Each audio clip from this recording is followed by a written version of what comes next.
இது மகிமை நேரம். ஆண்டவரும் உலக ரட்சகருமாய் இருக்கிற இயேசு கிறிஸ்துவின் ஈடு இணையற்ற பரிசுத்த நாமத்தில் என் அன்பின் வாழ்த்துக்கள். இந்த நாளிலும் மகிமை நேர நிகழ்ச்சியின் சார்பாக உங்களை சந்திப்பதில் நான் மகிழ்ச்சி அடைகிறேன்.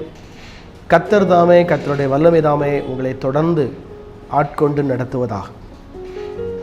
இந்த நாளிலும் தொடர்ச்சியாக இயேசு கிறிஸ்து இந்த பூமியிலே வாழும் பொழுது அவர் செய்த அற்புதங்களை நாம் வேதத்தின் மூலமாக நாம் பார்க்க போகிறோம். யோவான் எழுதின சுவிசேஷம் 2ஆம் அதிகாரம் 1ஆம் வசனம் முதல் அதனுடைய 11ஆம் வசனம் வரைக்கும் நாம் வாசிக்கும் போது ஒரு சம்பவத்தை நாம் அங்கே பார்க்கிறோம். கானாவூர் என்கிற ஒரு ஊரில் ஒரு கல்யாணம் ஒன்று நடக்கிறது. அந்த கல்யாண வீட்டிற்கு இயேசு கிறிஸ்துவனுடைய சீஷர்களும் அழைக்கப்பட்டிருக்கிறார்கள். இயேசுவனுடைய சீஷர்களும் அழைக்கப்பட்டதினாலே இயேசு அந்த கல்யாண வீட்டிற்கு அவர் போயிருக்கிறார். இதற்கு முன்பு நாத்தான்வேல் என்கிற ஒருவர் இயேசு கிறிஸ்துவை சந்தித்தது நமக்கு இதற்கு முந்தின அதிகாரங்கள் நாம் வாசிக்கும் பொழுது தெரிந்து கொள்வோம். அவர் இயேசு கிறிஸ்துவ இந்த கல்யாண விருந்திற்கு அவர் அழைத்திருக்கிறார். அவருடைய அழைப்பை ஏற்று இயேசு கிறிஸ்து அந்த கல்யாண விருந்திற்கு அவர் சென்றிருக்கிறார். அந்த கல்யாண விருந்திலே யூதர்களுடைய முறைமையின்படி யூதர்கள் செய்யக்கூடிய ஒரு காரியம் என்ன அப்படின்னா, அவங்க கற்சாடிகள் வைத்திருப்பார்கள். கல்லில் பெரிய ஜாடி மாதிரி வச்சுருப்பாங்க. அதில் திராட்சரசம் வைத்திருப்பார்கள். திருமண விருந்திற்கு யாரெல்லாம் வந்திருக்கிறார்களோ, திருமண வீட்டிற்கு யாரெல்லாம் வந்திருக்கிறார்களோ அவர்களுக்கு திராட்சரசம் அங்கே வழங்கப்படும். நம்ம ஊரில் கல்யாண வீடுகளில் பாயாசம் கொடுக்குற மாதிரி அவங்க அந்த திராட்சரசம் கொடுப்பது இஸ்ரவேல் தேசத்தினுடைய யூதருடைய வழக்கம். அப்புறம் இங்கே திராட்சரசம் வைக்கப்பட்டிருக்கிறது. ஆனால் அந்த திராட்சரசம் குறைவுபட்டு விட்டது. மீதி இருக்கிறவங்களுக்கு, மீதி வரக்கூடியவங்களுக்கு திராட்சரசம் இல்லை. இயேசு கிறிஸ்துவும் அந்த கல்யாண வீட்டிற்கு அழைக்கப்பட்டிருக்கிறார். அவர் அங்கே தான் இருக்கிறாரு. இயேசு கிறிஸ்துவின் தாய் இயேசு கிறிஸ்துவின் இடத்துல போய் சொல்லுகிறார்கள், திராட்சரசம் குறைவுபட்டு விட்டது என்று சொல்லி. இயேசு சொல்லுகிற என் வேளையின் வரவில்லை. தாயார் போய் சொல்றாங்க, இயேசு கிறிஸ்துவின் தாயார் போய் சொல்றாங்க, அங்கிட்ட வேலைக்காரரை பார்த்து, அங்கே இருக்க வேலை செய்து கொண்டிருங்க, அவர் உங்களுக்கு என்ன சொல்லுகிறாரோ அப்படி செய்யுங்கள், இயேசு கிறிஸ்து உங்களுக்கு என்ன சொல்லுகிறாரோ அப்படி செய்யுங்கள் என்று சொல்லி விடுகிறான். அப்போ இந்த வேலைக்காரன் இடத்துல இயேசு சொல்றாரு, எப்பா அந்த ஜாடிகள் எல்லாம் தண்ணீரை நிரப்புங்க, அந்த ஜாடிகள் எல்லாம் தண்ணீரை நிரப்புங்க, இனிமே தண்ணீர் நிரப்பியாச்சு, ரைட், அதை கொண்டு போய் பந்தி விசாரிப்புக்காரன் இடத்துல கொண்டு போய் கொடுங்க. ரைட், கொடுத்தாச்சு. அவர் குடிச்சு பார்த்துட்டு சொல்றாரு, இதுவரைக்கும் இந்த நல்ல ரசம் எங்கப்பா இருந்துச்சு, இந்த அருமையான ரசம் எங்க இருந்துச்சு? அந்த இயேசு கிறிஸ்துவுக்கும் அந்த வேலைக்காரர்களுக்கு மட்டும்தான் தெரியும் இது தண்ணீர் திராட்சரசமாக மாறினதுன்னு சொல்லி. இந்த தண்ணீர் இயேசு கிறிஸ்துவின் வல்லமையாலே திராட்சரசமாக மாறினது. ஏன் இந்த தண்ணி திராட்சரசமாய் மாற்றப்பட்டது? அங்கே குறைவுபட்டது. அங்கே வெறும் சாதாரண தண்ணி தான் ஊற்றப்பட்டது. ஆனால் இயேசு கிறிஸ்து அதை திராட்சரசமாக அவர் மாற்றி விடுகிறார். ஏன்னா அவருடைய வல்லமை, வானத்தையும் பூமியையும் உண்டாக்கின தெய்வம். ஆகவே அவருடைய வல்லமை அங்கே திராட்சரசம் குறைவுபட்டிருக்கிற திராட்சரசம் வேணும்னு இயேசுவுக்கு தெரியும். அதனால அதை திராட்சரசமாக மாற்றி இயேசு கொடுக்கிறார்.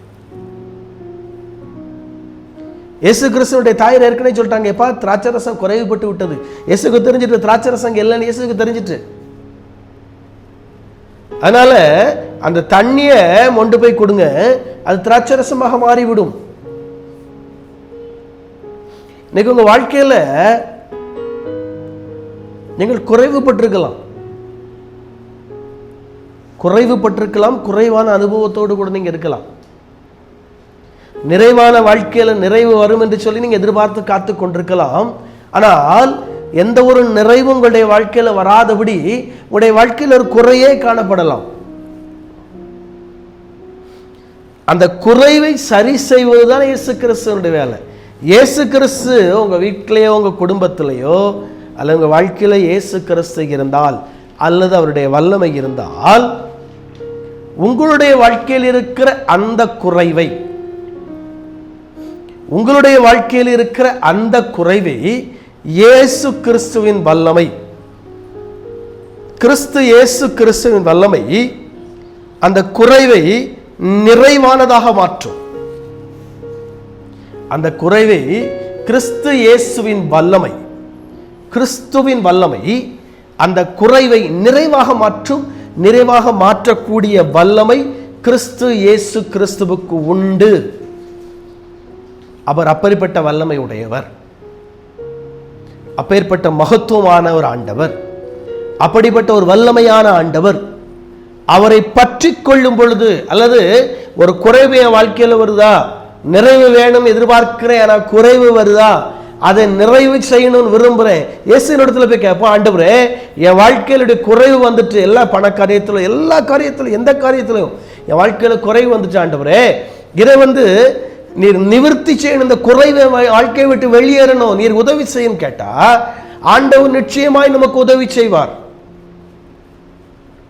அவருடைய குறைவுகளை நிவர்த்தியாக்கக்கூடிய ஆண்டவர். ஏன் இவரே இங்க அற்புதம் செய்யறார், இயேசு கிறிஸ்துவே அற்புதம் செய்யறார். அந்த கானாவூர் கல்யாண வீட்டுக்கு இயேசுவே அதிசயம் செய்கிறார், இயேசுவே அற்புதம் செய்கிறார். அங்கே குறைவு, ஆனா அதை அவருக்கு நிறைவாய் மாற்றி கொடுக்கிறார். பந்தி விசாரிப்புக்காரனுக்கு தெரியாது, அந்த வேலைக்காரங்களுக்கு தெரியும். இது சாதாரண தண்ணீர், சாதாரண தண்ணீர். மணவாளனை கூப்பிட்டு சொல்றாங்க, ஐயா இதுவரைக்கும் இந்த நல்ல ரசத்தை எங்கப்பா வச்சிருந்தீரு, முந்தி ருசி குறைஞ்சத, முந்தி ருசி நல்லா இருக்கிறத, அதாவது நல்ல சுவையா இருக்கிறத கொடுத்துட்டு ரெண்டாவது ருசி குறைஞ்சதை கொடுப்பான். ஆனா இது அதே ருசி அப்படியே எப்படி இருந்துச்சோ அதே மாதிரி இருக்குது, மாறலையே, மாறலையே. உங்க வாழ்க்கையிலும் ஆதி நிலை, ஆரம்ப நிலையில் நீங்கள் எப்படி இருந்தீர்களோ அதே நிலைகளை கொண்டு உங்களை இயேசு கிறிஸ்துவால் வைக்க முடியும். அவருடைய வல்லமை நீங்க ஆரம்பத்தில் எப்படி இருந்தீங்களோ அதே மாதிரி உங்களை மீண்டும் கட்டமைத்து வைப்பதற்கு இயேசு கிறிஸ்துவுக்கு வல்லமை இருக்கிறது. ஏன்னா அவர் வல்லமையான ஆண்டவர், அவர் வல்லமையான ஆண்டவர், அவரால் முடியும். ஏன் நம்ம வாழ்க்கையில் அவரால் அற்புதம் செய்ய முடியல? நாம் அவரிடத்தில் கேட்கவில்லை. நம்முடைய குறைவுகளை இயேசு கிறிஸ்துவினிடத்தில் சொல்லல. ஆண்டவரே என் வாழ்க்கையில் இப்படி ஒரு குறை இருக்குது, ஆண்டவரே இதை நீங்க நிவர்த்தி ஆக்கி தாருன்னு சொல்லி இயேசு கிறிஸ்துவினிடத்துல சொல்லல. அதனால அந்த குறைவு நம்முடைய வாழ்க்கையில குறைவாகவே தொடர்கிறது. இயேசு கிறிஸ்துவை தேடி போறவங்களும் மனுஷனை தேடி போயிடுறோம். அந்த மனுஷன் உதவி செய்வா, இந்த மனுஷன் உதவி செய்வா, அவர் உதவி செய்வார், இவர் உதவி, யாருமே நமக்கு உதவி செய்ய மாட்டாங்க. இயேசு மட்டுமே நமக்கு உதவி செய்வதற்கு வல்லமை உள்ளவர். இயேசு கிறிஸ்து மட்டுமே நம்முடைய வாழ்க்கையில் இருக்கிற குறைவை நிறைவாய் மாற்றக்கூடிய ஆண்டவர். உங்க வாழ்க்கையில் இன்னைக்கு இயேசு கிறிஸ்துவின் வல்லமை கடந்து வரும்போது, கர்த்தருடைய வல்லமை கடந்து வரும்போது, நிச்சயமாய் அந்த வல்லமை உங்களுடைய வாழ்க்கையிலே அற்புதங்களை செய்யும். தலைகளை தாழ்த்தி ஜெபிப்போம். அந்த இரண்டு பேரும் கிறிஸ்தோத்திரம். எங்களுடைய வாழ்க்கையில் அற்புதங்களை செய்கிற கர்த்தர் தொடர்ந்து அற்புதங்களை செய்யும். இயேசு கிறிஸ்துவின் நாமத்தில் ஜெபிக்கிறேன் பிதாவே, ஆமென்.